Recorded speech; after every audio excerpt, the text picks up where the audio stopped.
Okay, I'm Hassan Karim. I just got my PhD, although I look old. I am actually, but I just got my PhD in computer science and cybersecurity. My dissertation topic, what that means is what I spent the last 7 years working on was on trying to figure out how to do privacy in artificial intelligence and machine learning and cyber physical systems. Mhm. So what are cyber physical systems in general? Oh, good. You guys can see this slide? Yes. Okay, awesome. So this is me. Please don't mind me being pretentious. I just got the PhD. So Well, congratulations. That's a thank you. huge accomplishment. Thank you. I'm really feeling myself at about now. So kids, when you hear it, you see it. It took me a long time to get it, but I didn't give up, and so I don't want you to give up. Even my bachelor's took a long time too, because I got started very early. I just went to work without a degree, and I don't want to say I started off hacking. I started off exploring security. I started off exploring security when I was about 17 years old, and I haven't stopped exploring. And some of that was hacking, or we call it ethical hacking, and some of it was in as a chief information security officer and president of firms. So let me continue on. Just my consulting experience has been at the White House, the Department of Defense and Army as a contractor, major oil companies like BP or British Petroleum, Saudi Aramco, Qatar Petroleum, and banks. Before at JP Morgan, now I'm at PNC, I forget PNC, and Goldman Sachs. There's some other information here that we can go into details about, but I think the main thing was I was a kid, just like some of the youth here, and I just started practicing and playing around, and sort of. I think one of the key things the two things that I had was just tenacity. I wasn't the smartest kid in the room. I'm still not. I don't think that I'm dumb, but I wasn't the one who was like really quick and witty. Not at the time. I might be quick and witty now, but there were other people who were far more athletic, far more competitive, but I just wouldn't stop. Probably more than anything else, my tenacity, my refusal to quit. Other people, they solve problems really quickly. I didn't solve things quickly, but because I didn't solve quickly, I just didn't stop. And because of that, in cybersecurity, I was able to find flaws in systems, and finding flaws was cool, but I liked it more being able to fix them. Right. So I found that to be a more lucrative career path because, highlighting the problems is easy, always has been. Fixing them, I negotiate. Let me talk about it like that. I negotiate my salary on my ability to fix things. And the people who can quickly highlight things, people can sell their services, but those people are making the money off of those people. But my ability to fix things is really my sort of silver bullet, or what I use. So let's talk about privacy and why do we need cybersecurity? More than 37 billion data records were breached in just 2020. IoT, I'm not sure if everybody knows what is IoT. That's the information Internet of Things. That means so your watch talking over the internet, or these HoloLens and AR devices. Your cars, Teslas are IoT devices, meaning Internet of Things. They're devices that communicate out to the world. I do a lot of research in the Department of Defense area, and so we're talking about airplanes, transmitting information over an internet type surface or communication path, right? So whether it is flying drones or flying F-16s or robots on the ground or tanks being able to communicate with one another, that what we and autonomously, or even any type of command and control in there, then we would call that the Internet of Things. And even a water station down in Florida was attacked, and the people were almost poisoned. 15,000 people were almost poisoned. So it's a real big deal. These things need to be protected. It's not just did you download, did your phone get a virus? It is more of a, because it's cyber physical, then there are real life implications of this connectivity to the internet. And so the monetary damage, and I'm trying to bring this to bear. I'm trying to make sure that everybody understands the numbers and dollars and cents behind it, because this is motivating. It's what motivates people to hire people. It's what motivates people to try to invest in solutions that will solve problems. And so from 2001 to 2022, the FBI has said that spending and monetary damage in general, but spending started off like and I remember it too. I'm a little old. The FBI would get called in at when damage was reported for 100,000, right? They wouldn't pick up the phone unless it was like $100,000 or more, right? Back in 2001. Now they're not picking up the phone unless the damage is in the tens of millions, right? Just because it just happens too much and they can't handle it all. The cybersecurity field is booming. The Department of Labor Statistics said growth is set to grow 31% from 2019 to 2029. It's much faster than any other occupation. What are some of the roles you could do? You could be a security analyst who monitor the FBI. Even FBI people, by the way, there are cybersecurity analysts in the FBI. There has to be. And as a matter of fact, I often argue that the FBI is one of the main people that hires cyber crime and cyber forensics experts. So if you're interested in the intelligence community, you go into cybersecurity, they'll pick you up, especially people in the DMV. I realize that a lot of people on the call are from the DC metropolitan area. That whole intel community, you have it right down the street from you. So anyway, so what are security analysts? It's a broad term, but there are people who monitor and defend against cyber threats. Then there's the engineers involved in cybersecurity. I highlight just right here, network security engineers.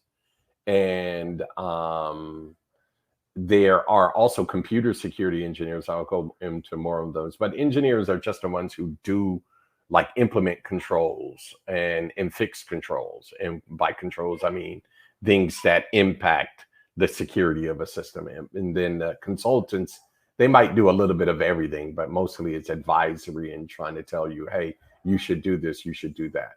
They make a lot of money. And the ethical hackers are the ones who actually try to validate, is this infrastructure secure, or is your computer system secure, or is that Tesla secure, or so they intentionally try to hack into things. They intentionally try to break things. I think one of the presenters earlier, he talked about edge cases like dividing by zero. So ethical hackers tend to do that a lot. They try to divide by zero. They try to do everything that they try to find those edge cases that you didn't prepare for as a developer. And a lot of money is paid for the kind of people who can think like that, who can think outside of the box. Like, and so in that debate about artificial intelligence, the thought was, well, yes, it does have all of these benefits.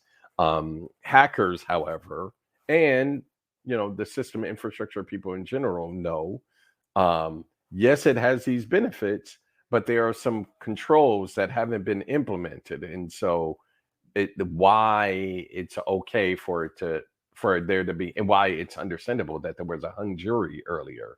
Why you can't convict AI per se by itself, but you can't go and champion it and say, hey, it's an end all be all, because a lot of things haven't been implemented, and hackers have a way of finding those weaknesses. Okay, so what are some of the things that cybersecurity professionals do? Well, ethical hacking. I think I said that. They simulate cyber attacks to find vulnerabilities. Dr. Karim? Yes. I'm sorry. I hate to interrupt you. Thank you for this wonderful presentation. But some of the students are asking if you could just slow down a little bit. I guess you talk a little fast. Okay. I can. I guess one of the only reason why I was going fast was just to give room for questions. But okay, I will. No, I get it. I get it. Trust me. But if somebody wants to ask questions along the way, then I will slow down. Okay. Okay, let me talk about this slide, and then you can ask questions, and I'll stop for questions. Hacking and pen testers. So that's where I started. I think someone at the beginning said they asked a question of where would I, or what did I do, or I don't know if it was directed to me, but I'm answering it. What kind of thing did you have at the beginning of your career? And so I was somebody, okay, so I started in a lab at Howard University when I was 17, and I was actually just trying to, it was before there was social media, before there was any kind of real internet thing. And I met somebody at a conference and I wanted to talk to her. So I just went in, I went and started trying to like find her somewhere in the world. I didn't know how to do anything at the time.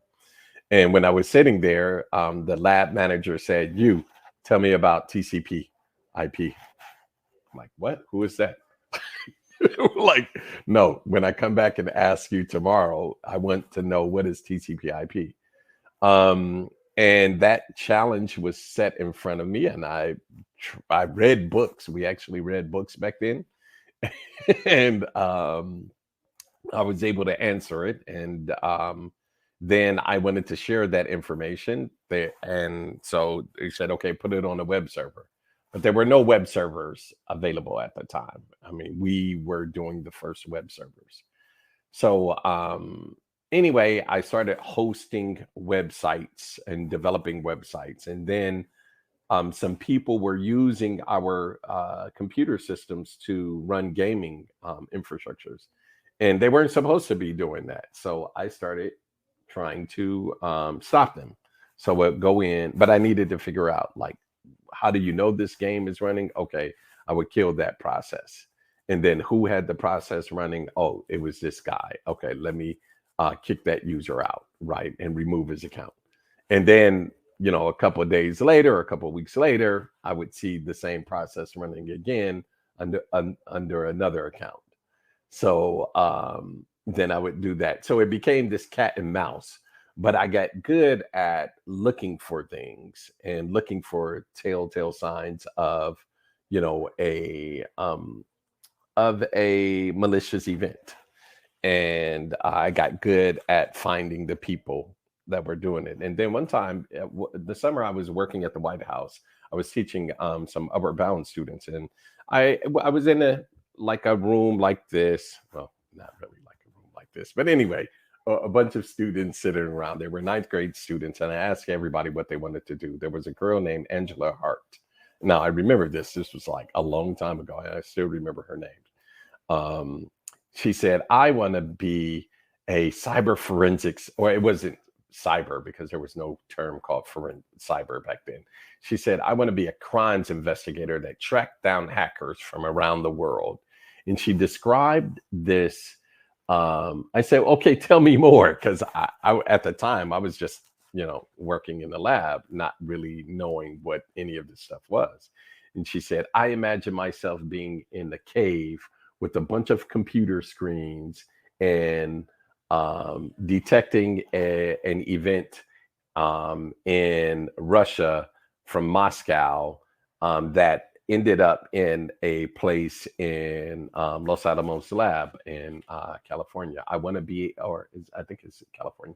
Anyway, I want to be able to track that user all the way through the network and find what computer they were on and be able to shut down and prosecute them and turn over evidence to a legal team that could prosecute that person and put them in jail. I was like, whoa, that's amazing. Where did you get that idea? She said, well, I thought it was like her mom or dad or something. So she said, I read this book called Cuckoo's Egg. And Cuckoo's Egg was a real life story based on somebody who was doing exactly that by accident. They that wasn't their career. It just, they wrote a book about something that they ended up having to do. And that summer, I guess I was a sophomore in college or something like that. I happened to be interning at the White House. I started talking to the Secret Service, like, hey, is this a thing? And they were like, yeah, that's a thing. And you could make a lot of money doing that. And so I just started doing that, right? So that's where I was doing investigation, but the ethical hacking thing sort of came. It just happened because when you're investigating, you need to try it out. You ideally only try it on yourself. But then you say, well, if that happened to me, what about, this X, Y, and Z library site? Oh, that's bad. What about this gaming site? That's bad. Oh, what about this and what about that? And so I'm not saying I did any of that. I'm just saying that's theoretically the way that you would try that. So here's some of the other things. So like I said, here was the ethical hacking and investigation. Now on the fixing it, it was interesting to be able to do it. It was interesting to be able to find the people who were doing it. Where the harder part is designing systems that prevent it. And I spent a lot of time in my career trying to do that. And then there's some people or professionals that work more on the policy side. The policy side is where people said, okay, in general, thou shalt follow these rules, right? There's a lot of people who that's what they do. And they're called professional cybersecurity professionals too. But there are also some people who, they said, okay, the rule said this. And so if I have to say the people who say, here are the rules or the policies you need, and these are the people who translate those rules into actual settings on computer systems or network systems. They're like, okay, the rule said this is how we do that. And so they would be the architects and the designers. And then I don't have on this list the engineers. So let's say that the engineers are in here too. And then the risk assessment people, they would say, yes, they went around and did all of the checking. Yes, but not necessarily the ethical hackers. So the ethical hackers try to break stuff and try to say, what if I did something else? What if I do something differently?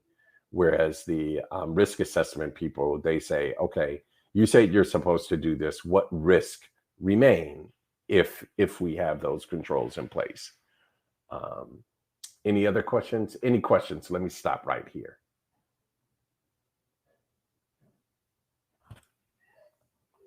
Questions? Yeah, shout out to Upper Bound. I see Victoria Wright. Shout out to Upward Bound. It was really, really a rewarding experience. Do you have any experience understanding of how whether the NSA is involved in ethical hacking or cybersecurity? Yes, I know for sure they're involved in cybersecurity.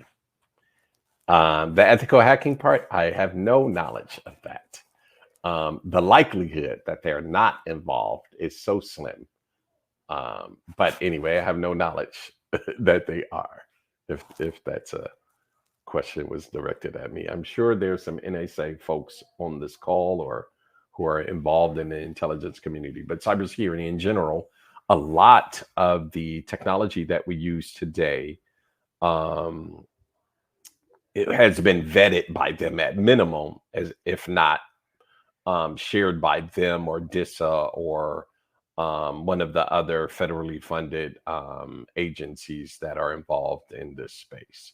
So the internet came from a DARPA funded, which is the Department of Defense Advanced Research Project Agency, or Advanced Research Project Agency, I guess. But anyway, the internet itself is a DARPA outcome. In NSA specifically, they are involved in a lot of encryption related things and signals intelligence. So they are the ones that, although it's supposed to be National Institute of Standards, the NSA vets the encryptions early on. I can't say that they do stuff for or against it, but I know that they do a lot of vetting of encryption standards. Any other questions?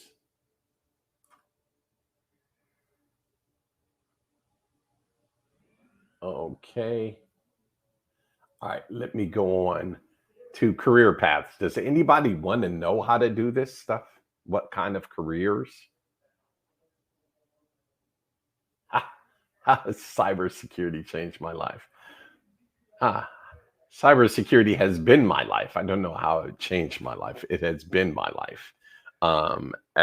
Since, I'll say it like this. I came up in Detroit, as Talib has and Dr. Brother Leon was describing. And I'm not sure if your experiences there in the DMV are like ours. It was the hood. It was literally in the hood. And, every now and then we would be targeted by different people, including the police. And so, whether or not, we couldn't get a break. It was either thugs were beating us up or the police were beating us up. And once I had the opportunity to get out of there and to go off to college, I took it. So that was the first thing. But while I was there, I was, still in the midst of this concept of social justice. And, because I didn't like being beat by the police. But also too, I didn't like being victimized on the streets in the hood when I didn't feel victimized on the streets in places that were not the hood, right? So it was just, I wasn't sure of what was going on. But when I got into the lab and just started playing around, I found there was some confidence that grew in me. So from a confidence in my skills and ability to do something. I wasn't good at sports. And so that sort of had me like this inferiority complex, because a lot of kids were out there. Shout out to the New York suburbs, right? Go ahead. But I wasn't good in sports. And so I didn't fit in with the people who were good in sports. And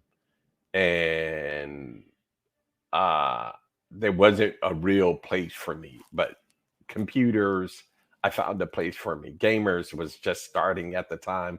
Although I was a gamer, I found that was a drug, and I had to stay away from that drug. And for me, gaming, I till this day, I don't go back to it, because I know how I interacted with it, right? It really was like it was crack. So I don't do drugs. And I don't do gaming, because for me, it was I game a little bit, but just to show how to develop games, right? And so thank you very much, Leon, for going down that path. That was an amazing presentation.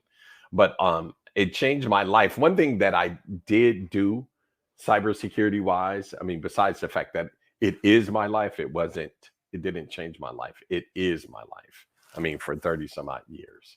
But being especially the ethical hacking part, you just start to distrust any security system, and you're paying attention to everything. Like I pay attention to everything. When I walk into a building or go out on the street, I'm looking for the cameras, right? I know where the cameras are, and I know by the way that they're, how they're faced, what angles they can't observe.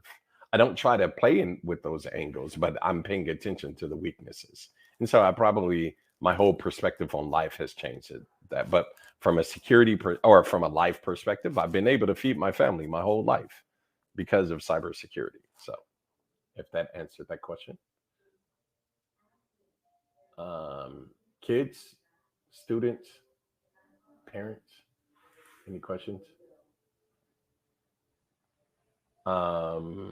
Okay, so on this path, I'll get to the Victoria asked a question about certifications. Let me first answer this question about, or let me address this path, this slide that we have. So the cybersecurity analysts, like I said, they monitor and defend, and they would be responsible for conducting risk assessments. Sometimes they call them risk assessors or something like that. And then engineers are the people that configure things. They research best practices in doing the settings. They configure security settings on the operating systems, and then they test the settings to make sure they don't break the system or the applications. Same thing, engineers, network engineers do the same thing, but on network equipment. And consultants are sort of like, they span the whole thing. Okay, before I get to this salary comparison slide.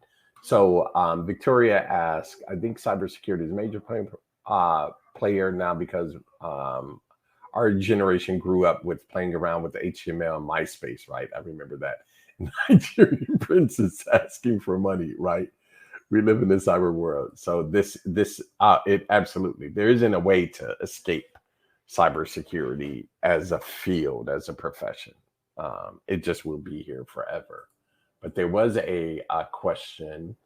Also, Victoria asked, speaking of certifications, individuals can join the Army with the Signal branch or the cyber branch. By the way, the Signal branch, and I'm sure Victoria might be able to expand on that, but Signals is what NSA runs on. So someone asked about NSA earlier. So they're the signals agency. Most of what they do is about signals. With the Signal branch or cyber branch, and the process for training to get your career training involves numerous steps of certification courses with satellite, radio, digital communication, cybersecurity, cyber warfare, IT systems, computer science, and so many other options. This is all coming from Victoria, by the way. She's not a recruiter, but that was a shameless plug for those who wanted to go into the Army. They're Army contractors too, by the way, so you don't have to go into the Army in order to do all of that. Okay. So any questions so far?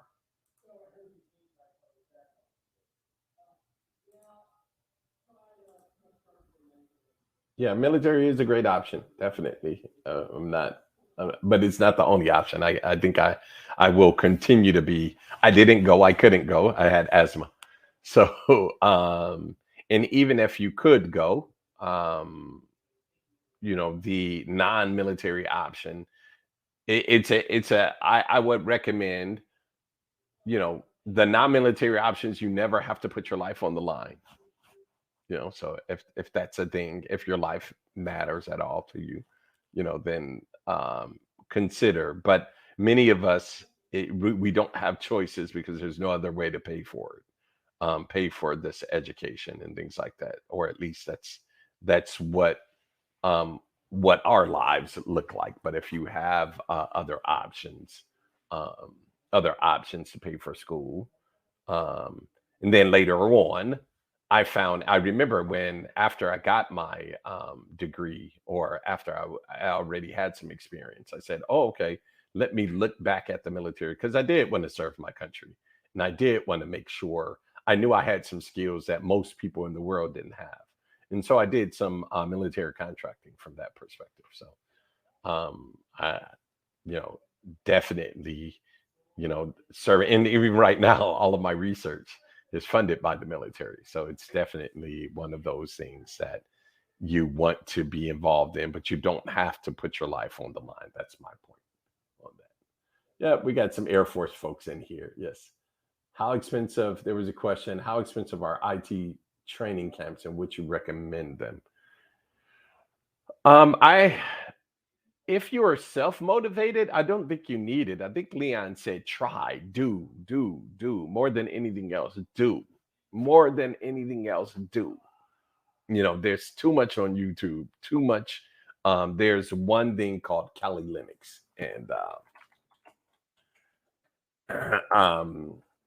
don't get in trouble, right? Don't get in trouble. But I just gave you a secret weapon that if you do use it, do it, practice in your house, practice on your own cars, use it in your neighborhood, right? But don't practice it against things that you don't know of, because you could get in trouble. But I wouldn't. Please close this door. Close. I'm in the meeting. So the kids come around. Please excuse me.